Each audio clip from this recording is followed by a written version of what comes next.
Hablaremos esta noche de la conquista del oeste en camello. En El escritor argentino y la tradición, Borges decía que podemos creer en la posibilidad de ser argentinos sin abundar en el color local. Y para reforzar esa idea, decía, exagerando un poco, que el historiador Gibbon observaba que el Corán no tenía camellos. El que exageraba un poco era Gibbon, no Borges, porque en realidad sí hay camellos. Acá mismo hemos usado esa idea más de una vez, decir que el Corán no tenía camellos. Parece que están nombrados en el Corán exactamente 19 veces. Ah, bueno. Así que lo que pasa es que Borges más bien ponderaba la austeridad del libro árabe por excelencia, para poblarse de íconos locales. Tanto es así que en la Biblia hay 3 veces más camellos que en el Corán. Claro, me imagino. Ahí está. Sí. Bien, hoy hablaremos de camellos en un lugar donde no tenía nada que ver, que es en el oeste. Vamos a contar la historia de los Camel Corps, que comienza en 1836. A 2 tipos se les ocurrió meter camellos dentro del ejército de los Estados Unidos.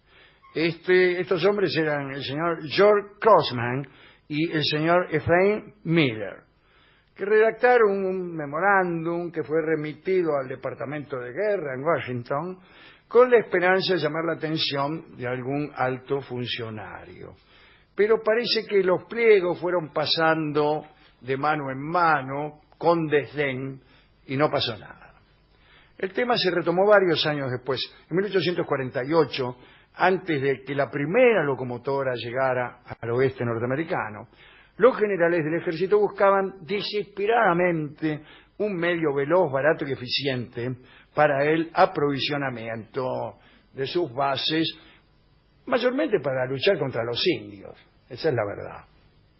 Tras la guerra contra México, se habían agregado 500.000 millas cuadradas al territorio norteamericano y debía ejercerse el cuidado de los colonos y viajeros en la zona que ahora ocupaban Arizona, California, Nevada, Utah y las partes occidentales de Colorado y Nuevo México. Fue entonces cuando se le ocurrió al teniente Edward Fitzgerald Bill, superintendente de los asuntos indígenas, importar camellos al país.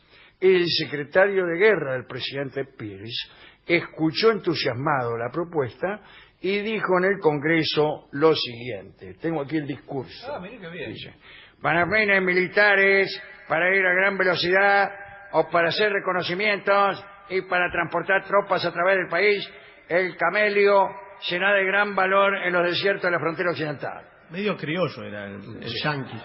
Y se votó nomás una asignación para la compra de camellos. Casi 20 años después de la ocurrencia inaugural, el Congreso acordó una partida presupuestaria de $30.000 para introducir varias razas de camellos y dromedarios en los territorios y analizar su aclimatación y comportamiento para el uso militar. 2 hombres fueron encargados de llevar a cabo el extraño experimento.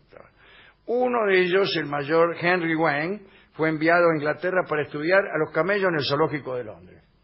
Dice: Wayne, váyase hasta Inglaterra y estudie el comportamiento de los camellos en el zoológico de Londres. Y ahí estaba el tipo. Que mirando, y anotaba. El otro, David Porter, fue a Pisa, a la ciudad de Pisa. Italia. Sí, para observar 250 camellos que tenía el duque de Toscana, que según decía hacían el trabajo de 1.000 caballos. Ah, miren. Bien. Más tarde, los 2 investigadores, impresionados por la resistencia y la velocidad de los camellos, viajaron a Oriente y al norte de África y compraron 33 camellos, a $250 cada uno. También contrataron a conductores árabes y turcos, a jockeys, digamos. Sí, claro. El viaje de Egipto a Texas con los camellos duró 3 meses, pero fueron en barco. Claro, sí. Claro. El barco llegó al puerto de Indianola, desaparecido hace mucho tiempo por un huracán, o sea que no está ese puerto, pero fue mal la cosa. Cuando desembarcaron los camellos, se volvieron ingobernables y salieron disparados para cualquier lado. ¿Vio cómo es el camello cuando desembarca después de 3 meses de navegación? La primera jornada se empleó solamente a capturar los camellos que se habían escapado. Los habitantes de aquel lugar no podían creer lo que veían. Tras procurar enlazar camellos en campos americanos, uno de los expertos, el mayor Wayne, intentaba amaestrar a los camellos y para satisfacer a los militares de la región hacía pruebas de resistencia cargando en los animales balas de cañón. Dice la crónica, tengo aquí, Sí. se debieron emplear largos meses para que monturas y jinetes se habituaran entre sí. Los hombres subestimaban a aquellas bestias dóciles en apariencia, pero que se rebelaban violentamente ante cualquier maltrato. Otro aspecto era el olor que despedían, muy distinto e inusual, hasta el punto de enloquecer a los caballos. Los caballos se volvían locos y empezaban a saltar. ¿Por el olor? Dicen que por el olor. El caballo no dijo nada. Bueno, por eso, es raro. ¿Cómo sabían? Bueno, la compra, hecha para fortalecer las huestes en la lucha contra los indios y para sostener la conquista de los nuevos territorios, parecía, desde el comienzo, destinada a incentivar el interés de los empresarios de los circos. De todas formas, se continuó con el proyecto.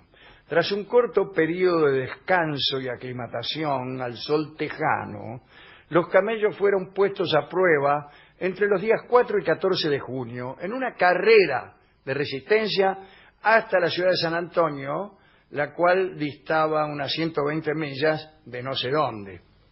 Pero donde escribía el tipo, donde escribió claro, la donde el crónica. tipo los tenía. Sí. Los informes que recibió el gobierno fueron muy significativos al demostrar los dromedarios su rapidez y los camellos su capacidad de transportar cargas pesadas. Bueno, los habitantes de San Antonio tampoco podían creer lo que veían. Se afianzó el proyecto y llegaron a Estados Unidos unos 40 camellos más. En marzo de 1857, el secretario de Guerra ordenó la formación del primer cuerpo del ejército de camellos. Se eligió al teniente Edward Fitzgerald Bill para dirigirlo. Bueno, para responder a las murmuraciones, porque andaban diciendo, mire qué gasto inútil, qué sé yo, este muchacho Fitzgerald decidió realizar la primera gesta con sus camellos. Pensó en abrir una nueva ruta de aprovisionamiento a través del desierto que se extiende entre Nuevo México y California. Era un territorio prácticamente desconocido. Hicieron el viaje con todo éxito, vadearon ríos, se transitó por terrenos rocosos, imposibles para los caballos, y Fitzgerald con sus camellos cartografió la zona y apenas llegó a Los Ángeles envió un informe al Congreso que lo tengo aquí en la mano. Ah, qué bueno.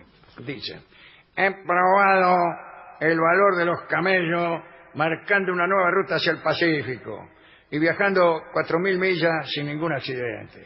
El secretario de Guerra dijo que el experimento había sido un éxito y ordenó que trajeran 1.000 camellos más del Medio Oriente. Buah. Ya esto se iba a llenar los Estados Unidos de camellos. Pero, ¿qué pasó? Mientras el proyecto se debatía en el Congreso, vio que siempre hay algo que decir. Que no, que qué sé yo, que el olor. Bueno, estalló la guerra civil y el experimento de los camellos quedó en el olvido.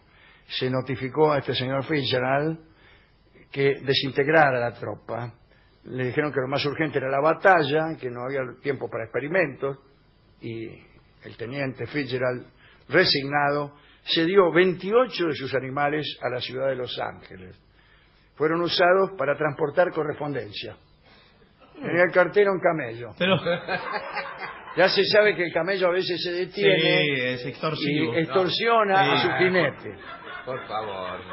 De allí los retrasos en la correspondencia. Claro. Bueno, en 1864 el gobierno remató los que quedaban y los compró un ranchero. El tipo se llamaba Sam Lenehan. Vendió 3 camellos a un circo y los otros 30 los empleó para un servicio de carga entre estados. Más tarde fueron utilizados en las minas de sal de Nevada. ¿Pero cuánto vivían los camellos? Muchos viven. Ah. Y más tarde fueron abandonados. Claro. Vivieron bastante tiempo pastando en los campos americanos, sí, sueltos. En abril de 1934, la tribuna de Oakland, creo que es un diario, debe ser, Sí. publicó en su tapa: ha muerto el último camello americano. Lo habían bautizado Tapsi y andaba suelto por ahí. Qué triste, ¿no? Bueno, sí, no sé. Es una historia extraordinaria. Sí, muy linda. Pues si no fuera por la guerra civil, el camello sería el animal nacional De los Estados de los Unidos. Estados Unidos. Bueno, no sé si tanto, pero ahí está. Y qué cosa, qué interesante para experimentar aquí en la Argentina. ¿Qué, traer camellos? Traer camellos, sí. ¿Y con qué propósito, dice usted? Con el propósito que tenía Fitzgerald y todos sus secuaces. Bueno, pero ahora... Transportar correspondencia, por ejemplo. No, Pero si señor. ahora existe internet, Claro. el email. Sí, tiene razón. ¿Ves? Siempre aparece algo Sí. que posterga. Y a los camellos. Hemos ido a la discoteca a ver si había un tema sobre camellos. Encontremos este, que es muy lindo, ¿eh? Es un tema de Duke Ellington, que se llama Caravana. ¿Caravana de qué? ¿Con qué viene la caravana? Con... Camellos. Muy bien, Camellos. muy bien.